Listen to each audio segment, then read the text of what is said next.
I would love to show you how to paint a landscape inspired by the state of Oklahoma. I'm going to condense it from my original painting to an 8x8, so this will be easy for you to follow along. You just need a few supplies. I have also provided a reference photo to help you paint this along with me. You click up there at that right hand corner, you become a Createful Art member and get the reference photo to go along with this. Now, I'm pointing at those orange colors because I'm going to make a brick color, and if you don't have the exact colors as me, that doesn't matter. You just need to choose the colors that are closest to the colors that I'm using from what you already have. All the colors that I'm using I have listed in the description. You just need to hit that downward arrow or that button that says description, and it'll show you what colors I'm using and links to the supplies that I'm using.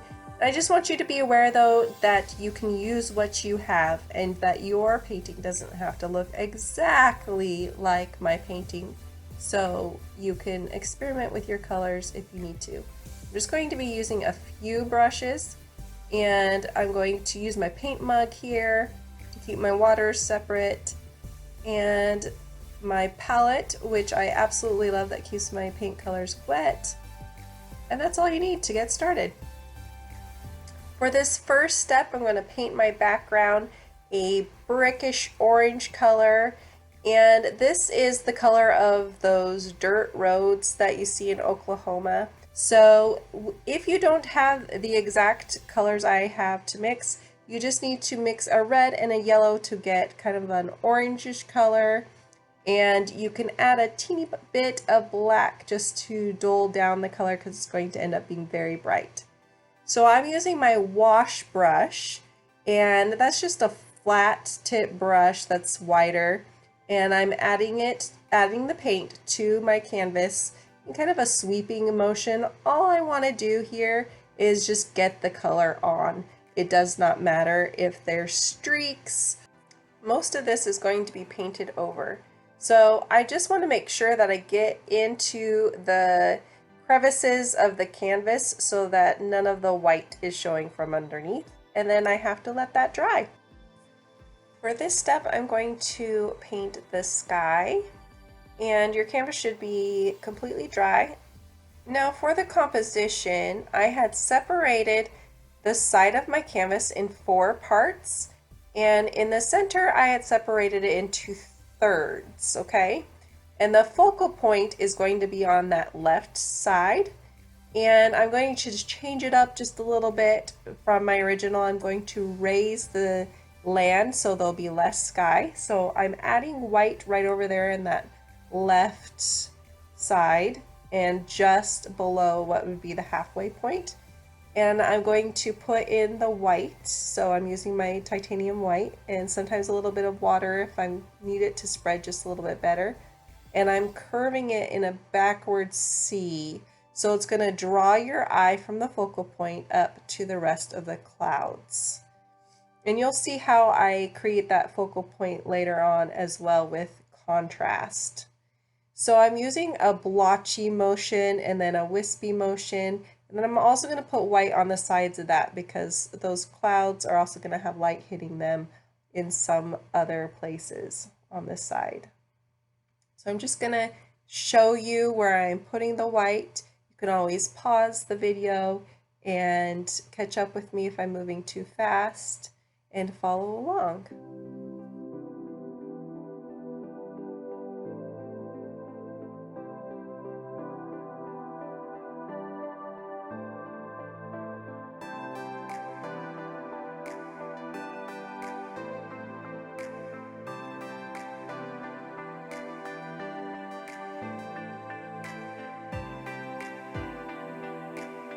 Now I'm going to add the dark blue, and I'm just going to kind of give you an idea of what places that I'm putting this. Obviously the left corner is going to have a lot of those dark clouds, and this is mostly black with a little bit of blue. Okay, I'm going to have a little bit of that dark blue up in that right hand corner and then on the horizon line.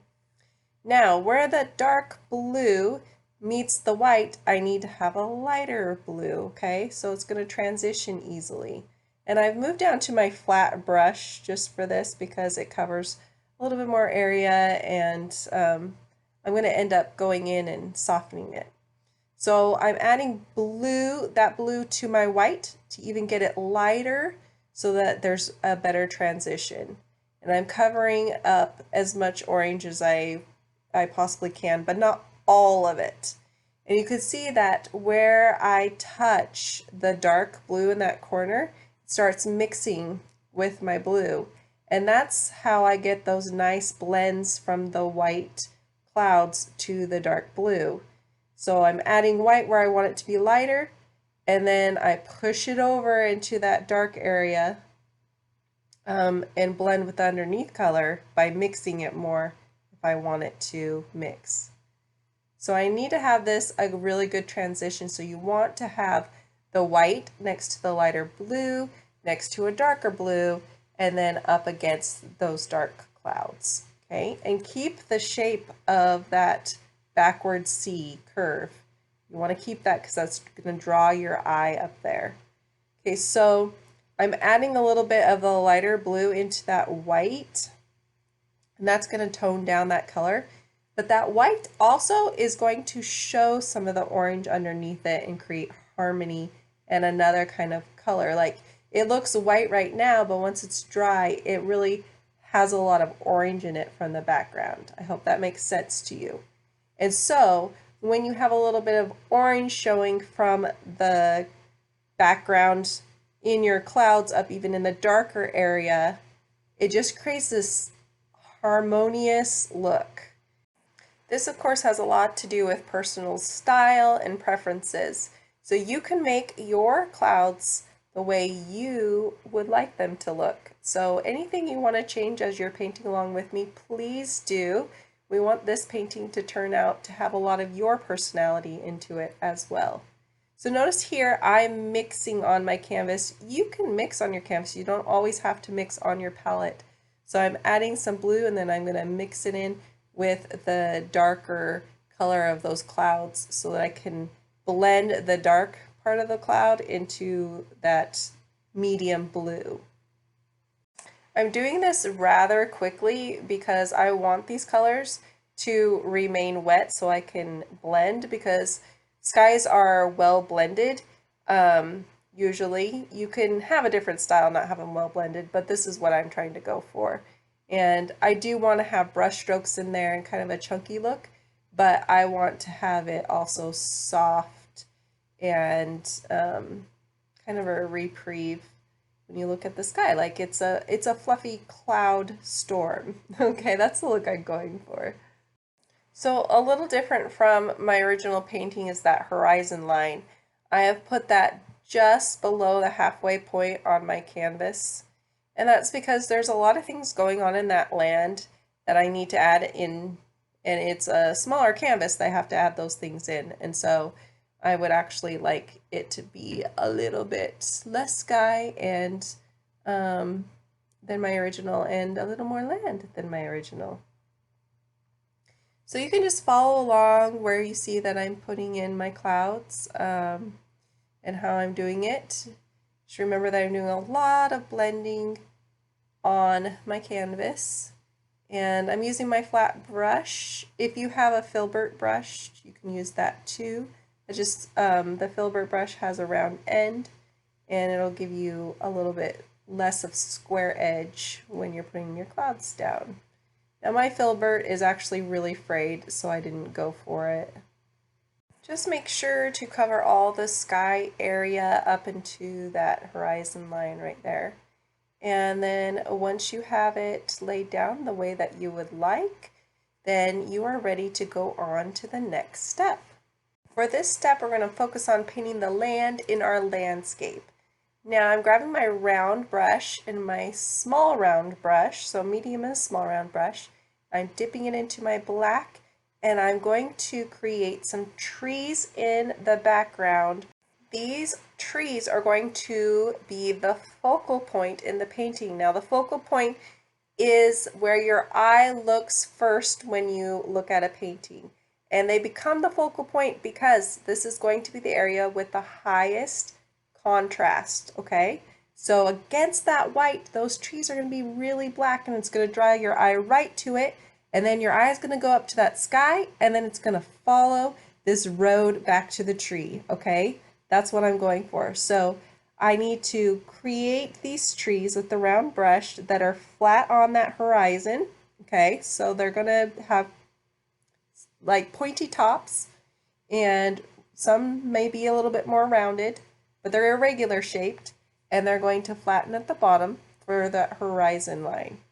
The key here is that I'm working very random. I don't have the same shapes next to each other, equal distance apart.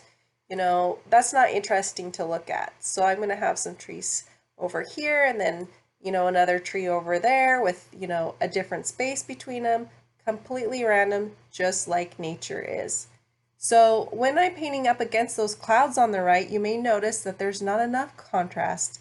You can't see those trees against that dark cloud, so I have created a lighter blue, and I'm going in there and defining where those trees are at and lightening that blue. That's all you have to do if that happens for you as well. With my flat tip brush, I'm going to take that horizon line all the way across my canvas and even add some lines just below where, you know, there's some shadow areas in the land. So notice how I'm just going across. They're nice lines that are doing it, and I'm kind of pulling in and leaving that middle part where the road's going to be empty.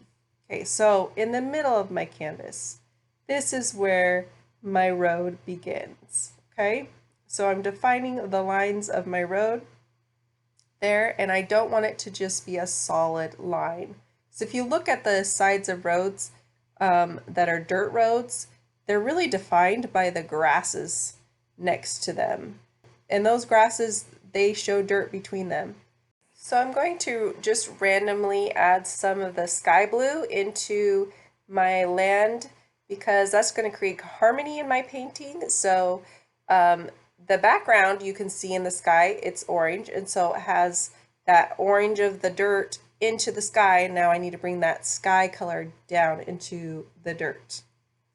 Now that I've created harmony, I can start adding my green. Of course, my green's not going to be added to my sky at all because there's already harmony in my painting at this point. So now I just need to focus on getting the green grasses in. And I have a light green, I have a dark green, and then I have green that's mixed in with my black. So I have about 3 different greens there that I'm working with, and the dark green, the darkest green, of course, is going to be the shadow area.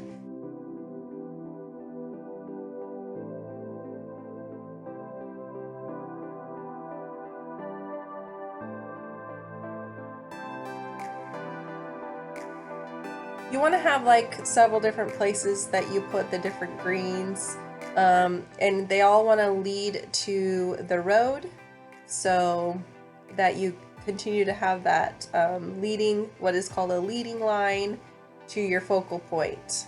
So now you learned a new term too called leading lines, and you learned focal point, and you learned harmony, you learned a lot today.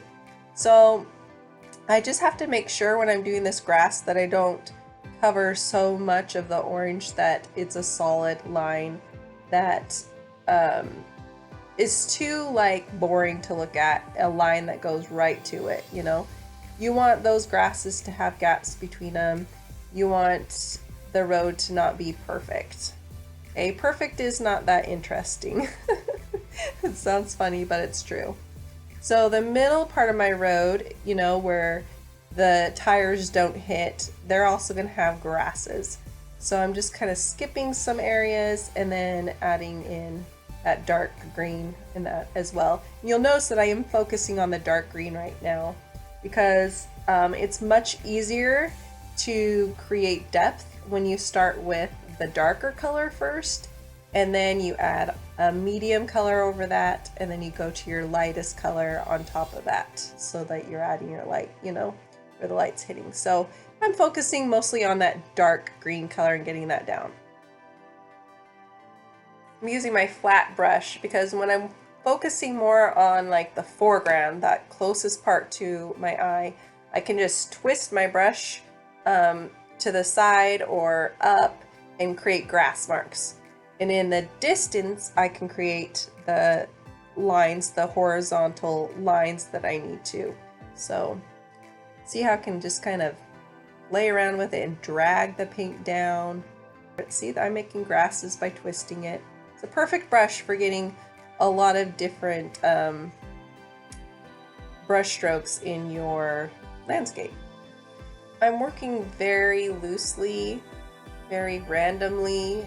I'm also looking at my reference photo and trying to just get where the darkest values are, copy the darkest values and place them where they're supposed to be in the painting, and the midtones and the light colors and all that kind of stuff. So there's a point to having a reference photo. It helps you get the composition correct.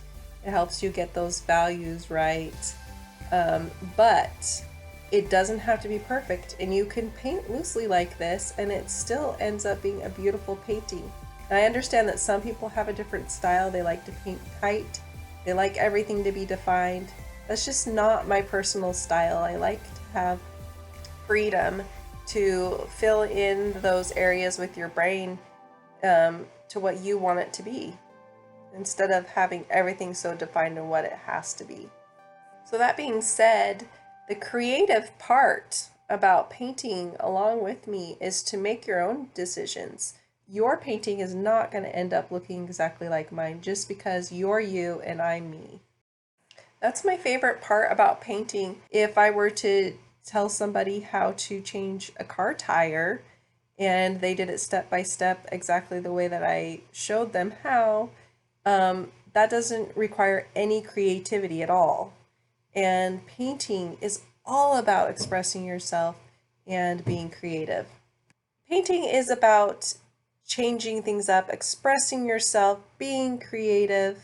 And I hope and I encourage you to not copy everything that I'm doing right now, and just let go and be free to make your own marks wherever you feel.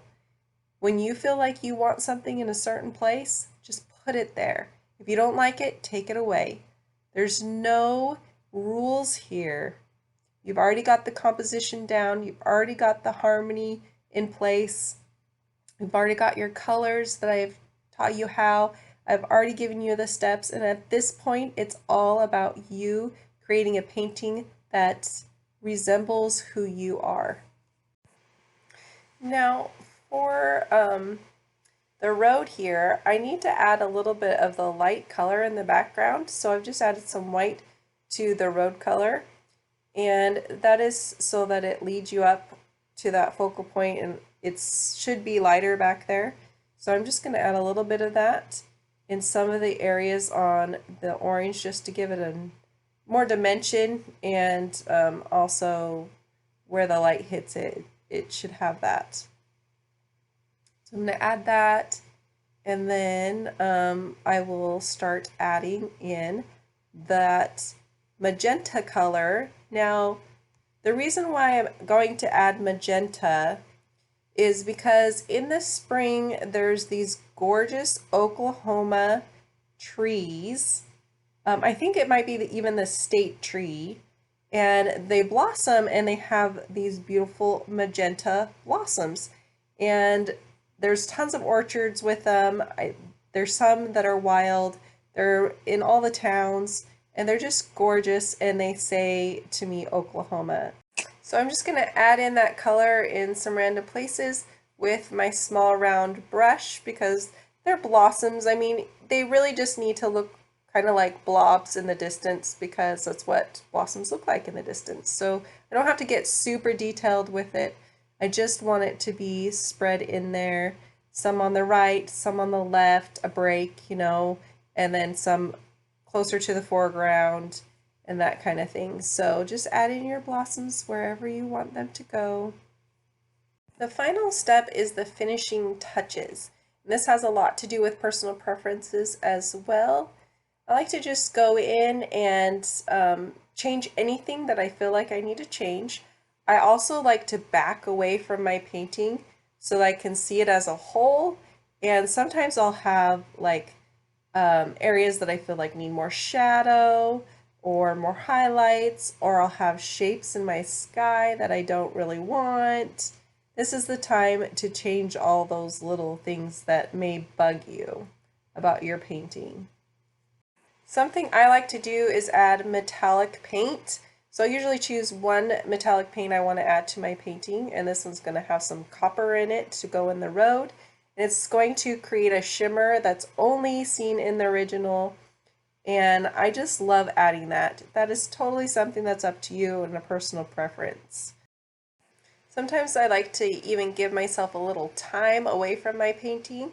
You can see up there at that top right where the cloud is, there's a really weird shape in there. And I didn't see that until I looked away from my painting for a while, and then I came back and I was like, oh, I don't want that there. So that is something that I can cover up, and I only noticed it at the end. Now another thing I like to do is put in my signature. Yay! I am super proud of you for finishing a painting along with me today. I hope you learned a lot. You can share your artwork with me on Instagram. Just add @CreatefulArt to your post and I will see it. You can also go to createfulart.com and sign up for art lessons, or hit that upper right hand corner to sign up to become a Createful Art member. You get weekly art lessons and the reference photo to help you paint this along with me. If you haven't already, hit that subscribe button and the bell next to it so you're notified when I make new videos for YouTube. There's more videos you can watch if you would like, and I will see you in my next video. Bye!